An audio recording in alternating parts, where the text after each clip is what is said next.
Hello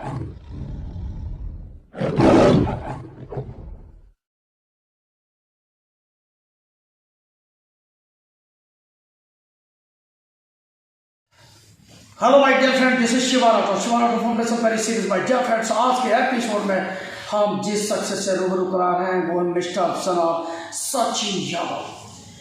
Sachin Yadav के साथ Awanish Kumar Rajput cameraman के साथ आज हम आपको रूबरू करा रहे हैं। My dear friends, Sachin sir जय हिंद। जय। सचिन जी, वर्तमान में आप जिला पंचायत सदस्य हैं जिला इटावा से। आप ये बताइए, शिवा राठौर को तीखे सवालों के लिए जाना जाता है। आप पहली बार में जिला पंचायत सदस्य बने या दूसरी बार में? पहली बार। कितनी उम्र है आपकी? 29 वर्ष। 29। सचिन जी, जीवन का उद्देश्य क्या आपका? जीवन का उद्देश्य, मेरा जीवन का उद्देश्य है कि समाजवादी पार्टी के माध्यम से जिस दल से मैं राजनीति कर रहा हूँ उस दल से लगातार इस प्रकार मैं काम करूँ जिससे लोगों का लगातार भला हो सके। और जिस प्रकार से मैं देख रहा हूँ पूरे प्रदेश भर में इस समय लोग भुखमरी के कारण मर रहे हैं, लोगों के पास रोजगार नहीं है, लोगों के पास व्यवस्थाएं नहीं हैं, महंगाई बढ़ती जा रही है। तो मैं चाहता हूँ कि आगे चल कर के लोगों की सेवा करूँ और किसी प्रकार से लोगों को कष्ट ना हो, ऐसा मेरा उद्देश्य रहता है। माय डियर फ्रेंड्स, अब सचिन जी से मेरे सवाल की शुरुआत होती है। सचिन जी, आप समाजवादी पार्टी से राजनीति कर रहे हैं और समाजवादी पार्टी के द्वारा आप जिला पंचायत सदस्य हैं। समाजवादी पार्टी जिला इटावा में एक नहीं दो बार ये कहा जाता है कि इटावा जनाब मुलायम सिंह यादव का होम डिस्ट्रिक्ट है। आफ्टर दैट एक बार कोई गलती करेगा लेकिन दूसरी बार नहीं कर सकता। दो बार राज्यसभा नहीं लोकसभा में भारतीय जनता पार्टी विजय हुई है। Tell me right now why? होता क्या है कि गलतियाँ आम लोगों से ही होती, हमसे भी गलती होती, आपसे भी गलती होती है। और लगातार आप देखिए कि पूरे जनपद में, आप तो सभी लोग जानते हैं कि पूरे जनपद की बात करी जाए या पूरे प्रदेश की बात की जाए, आदरणीय नेताजी ने, आदरणीय अखिलेश जी ने लगातार पूरे प्रदेश का विकास करने के लिए भरपूर कदम उठाए। चाहे कार्यकाल रहा हो, नेताजी का कार्यकाल रहा हो, 3 बार मुख्यमंत्री बने हो प्रदेश के, चाहे राष्ट्रीय ध्वज की बात रही हो, लगातार विकास की गंगा बहाई है। और आपने देखा होगा कि शहर के चारों तरफ चाहे सड़कों की बात हो या किसी भी मामले की बात रही हो, समाजवादी पार्टी और नेताजी ने हमेशा विकास किया है। अब कहीं ना कहीं कमी रह गई है, जैसा कि आप कह रहे हैं, तो कहीं ना कहीं कमी रही है, नेताओं की कमी रही है, हम लोगों की कमी रही है, उसको पूरा करने का आगे प्रयास करेंगे। और 2 बार जो लोकसभा हम लोग हारे हैं यहाँ से, इसका कष्ट भी हम लोगों को, और कहीं ना कहीं कमी रही है, इसकी हम लोग भरपाई करेंगे, पूरा करेंगे इसको। सचिन जी, सबसे बड़ी बात यह है कि हम इसलिए आपसे प्रसन्न हुए कि आपने ये महसूस किया जो गलती हुई है। क्योंकि सपा के लोग तो ये मानने को तैयार नहीं है कि यहाँ से भाजपा का सांसद है और पहले भी भाजपा का सांसद था। उनको तो रट्टू तोता वाली जो बातें रटा दी जाती हैं वही बोलते हैं। सचिन जी, 2022 में जो चुनाव आ रहा है, उस चुनाव में कैसे लगता है कि समाजवादी पार्टी, भारतीय जनता पार्टी जो रूलिंग पार्टी है, उससे जंग जीत पाएगी? Tell me right now, do fast. ऐसा है कि पिछले 2017 के चुनाव में समाजवादी पार्टी और भारतीय जनता पार्टी का चुनाव हुआ, जिसमें आपने देखा होगा कि भारतीय जनता पार्टी ने पूरे प्रदेश भर में झूठे वादे किए, लोगों को एक दूसरे से लड़ाने का काम किया। ठीक उसी प्रकार दूसरी तरफ आप देखिए तो समाजवादी पार्टी के राष्ट्रीय अध्यक्ष अखिलेश यादव जी ने ना किसी से झूठ बोला, जितना कहा उतना किया है। पिछले 5 वर्षों के कार्यकाल में मुख्यमंत्री रहते हुए आदरणीय अखिलेश यादव जी ने जो विकास के कार्य किए हैं वो पूरे देश जान गया है। और लगातार चाहे लैपटॉप वितरण की बात रही हो, चाहे महिला सुरक्षा के लिए 1090 की बात रही हो, चाहे 102 नंबर 108 नंबर एम्बुलेंस बनाने की बात रही हो, चाहे मेडिकल कॉलेज बनाने की बात रही हो, 40 जनपदों को 4 लेन से जोड़ने की बात रही हो, या एक्सप्रेस वे बनाने की बात रही हो, या फिर कहीं भी पावर प्लांट बनाने की बात रही हो, आदरणीय अखिलेश यादव जी ने पीछे मुड़ के नहीं देखा और लोगों की भलाई के लिए काम किया है। ठीक उसी रिपोर्ट कार्ड को लेके, पिछले 5 वर्ष वाले रिपोर्ट कार्ड को लेके हम लोग समाजवादी पार्टी 2022 में चुनाव लड़ने जा रही है, जिस पर मुझे पूरा भरोसा है कि पूरे प्रदेश भर में इस सरकार से, जिस प्रकार से महंगाई आप देखिए, हत्याएं आप देखिए, बलात्कार देखिए, आप किसी प्रकार की घटना जो लगातार चरम पर घटनाएं हो रही हैं प्रदेश भर में, इन सब को दरकिनार करते हुए भारतीय जनता पार्टी को लोग, समाजवादी पार्टी को इसलिए चुनेंगे, आदरणीय अखिलेश यादव जी को इसलिए चुनेंगे कि इन्होंने लगातार विकास करने का काम किया है। अगर विकास के नाम पे वोट मिलता, मेरे प्रश्न पर थोड़ा ध्यान देना, अगर विकास के नाम पे वोट मिलता या विकास पे वोट मिलता, तो फिर अखिलेश यादव जो 224 पे थे वो 50 पे कैसे आ गए? देखिए, ऐसा है, मैंने पहले भी कहा कि जनता का एक टेस्ट है, खट्टा के बाद मीठा और मीठे के बाद फिर दोबारा खट्टा और खट्टे के बाद मीठा, लगातार ये जनता का टेस्ट बदलता रहता है। और जनता जानती है अगर मीठे के बाद खट्टा एक बार खा भी लिया है तो जनता मीठे को ही पसंद करेगी दोबारा।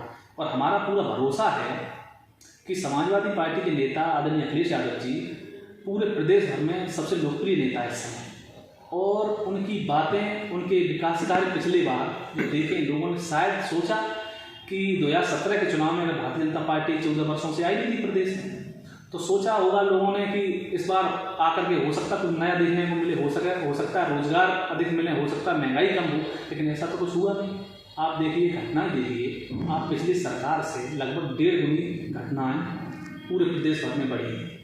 और आप देखिए लगातार महंगाई भी बढ़ रही है, चाहे सिलेंडर की बात रही हो, कमर्शियल सिलेंडर की बात रही हो, आप देखिए सरसों के तेल की बात रही हो जो 200 का आंकड़ा भी पार कर चुका है, डीजल पेट्रोल की बात हो, कहीं भी बात देख लीजिए आप, महंगाई कहीं कम नहीं है। और देखिए आप आवारा पशुओं की अवस्था देखिए, लोग बहुत परेशान हैं। गांव में जाके देखिए आप, लोगों की गांव में जो फसलें हैं वो सारी आवारा पशुओं ने उजाड़ दी हैं। तो इन सबसे त्रस्त है जनता। और रही बात विकास की, तो विकास पर तो वोट, सच्चाई है ये कि विकास पर वोट करना पड़ेगा। और मैं जानता हूँ, मुझे ऐसा भरोसा है कि उत्तर प्रदेश की जनता इस बार आदरणीय अखिलेश यादव जी को उत्तर प्रदेश में 2022 में मुख्यमंत्री बनाना चाह रही है। आप जिस तरीके से आप कॉन्फिडेंस में, उसी तरीके से मोहतरमा प्रियंका गांधी, मोहतरमा मायावती, जनाब योगी आदित्यनाथ जो वर्तमान मुख्यमंत्री है, ठीक है, जैसे आपका कॉन्फिडेंस है ऐसे वो भी कॉन्फिडेंस भरे हुए हैं। आपको क्यों लगता है, आपको ये पता नहीं है कि जब आपकी सरकार थी बुंदेलखंड में, मैं आपको बता दूं, जब अखिलेश यादव जी की रैलियाँ होती थी तो एक होती है भीड़, एक होती है ऐतिहासिक भीड़। तो ऐतिहासिक भीड़ हुआ करती थी और ये लगता था कि वहाँ पे सपा के अलावा किसी दूसरी पार्टी को वोट नहीं मिलेगा पूरे बुंदेलखंड में। और जब रिजल्ट आउट हुआ तो न तो लोकसभा में एक सीट मिली सपा को और न विधानसभा में एक सीट मिली सपा को। सपा असेंबली और पार्लियामेंट दोनों में बुंदेलखंड से 0 रहा है। बोलिए सर। बुंदेलखंड में ऐसा पहली बार हुआ है कि बुंदेलखंड की 19 विधानसभा सीटों में से समाजवादी पार्टी या किसी अन्य दल को एक भी सीट नहीं मिली, ये सच्चाई है। लेकिन इसका मतलब ये नहीं है, हमारे 2012 में शायद 7 के लगभग सीटें समाजवादी पार्टी जीती थी।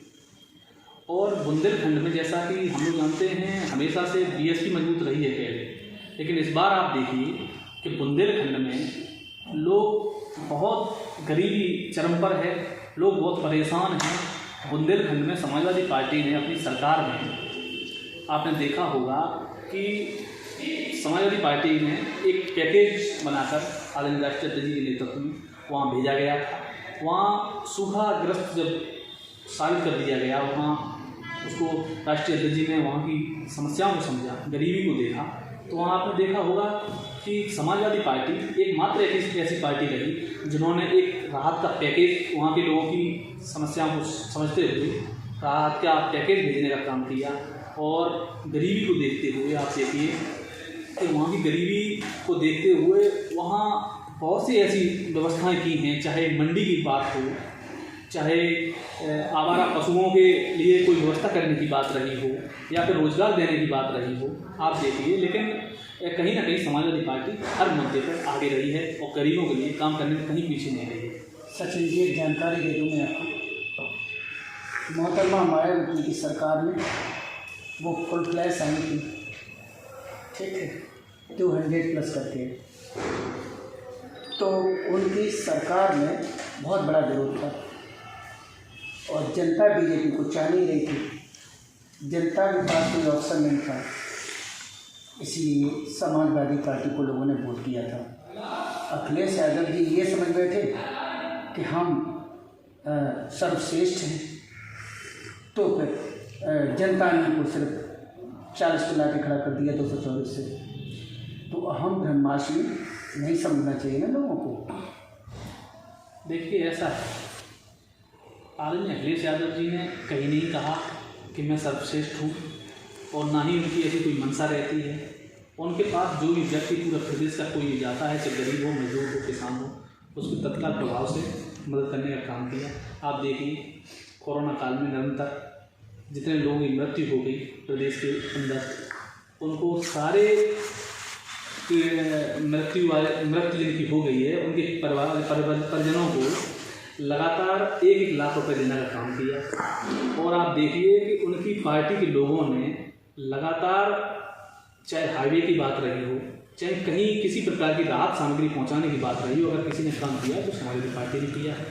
और रही बात मेहनत की, तो इस समय आप देखिए आदरणीय अखिलेश यादव जी को देखिए, लगातार पूरे प्रदेश भर में लगातार उनका रथ चल रहा है और विजय रथ यात्रा लगातार आगे बढ़ती जा रही है, जिससे विरोधी बहुत परेशान हैं। आप देखिए, अगर मंचों से आप सुनेंगे, भारतीय जनता पार्टी के लोगों की बात रही हो, बसपा के लोगों की बात रही हो, कांग्रेस के लोगों की बात रही हो, या किसी अन्य दल के लोगों की बात रही हो, आप लगातार देखिए कि स्थिति ये है कि उन्हें हिंदू मुस्लिम या फिर झगड़े के अलावा कोई भाषा समझ में नहीं आ रही है। आप किसी बड़े नेता की बात कर लीजिए, राष्ट्रीय अध्यक्ष जी की भाषा में कोई मृदभाषी भी हैं वो, और उनके शब्द हमेशा नपे तुले रहते हैं। सचिन जी, आपने मैं ये कहूँगा कि एक राजनीतिक व्यक्ति हैं आप और बड़े दस्तन व्यक्ति हैं, और आपने जो अपने अमूल्य समय में से जो हमें जो क्षण दिए हैं हमारे चैनल के लिए, इसके लिए मैं आपका तहे दिल से बहुत धन्यवाद देता हूँ। और 30 सेकंड में चैनल के माध्यम से आप समाज को, देश को, इटावा की सम्मानित जनता को आप कोई संदेश देना चाहेंगे? सिर्फ 30 सेकंड में। MP न्यूज़ निश्चल प्रहरी एक ऐसा आपका चैनल है जिसके माध्यम से मैं पूरे प्रदेश भर और पूरे देश भर के लोगों से एक संदेश देना चाहूँगा कि हमेशा सद्भाव भावना बनी रहे। आपका निश्चल प्रहरी का जो चैनल है ये बहुत ही निश्चल तरीके से सब लोगों को दिखाता है, इसलिए हम लोग इसको देखते हैं। बहुत धन्यवाद। Thank you sir.